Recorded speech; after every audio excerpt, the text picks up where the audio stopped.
How to fix Microsoft Store error 0xD000000D on Windows. 1. Run the Windows Store Apps Troubleshooter.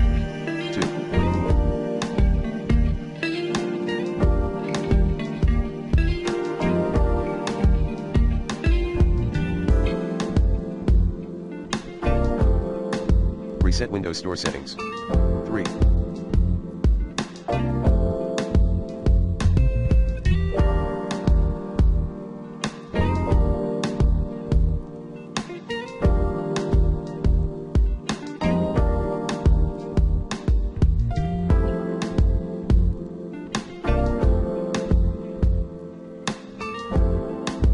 Clear the Microsoft Store cache by OSRZ.exe.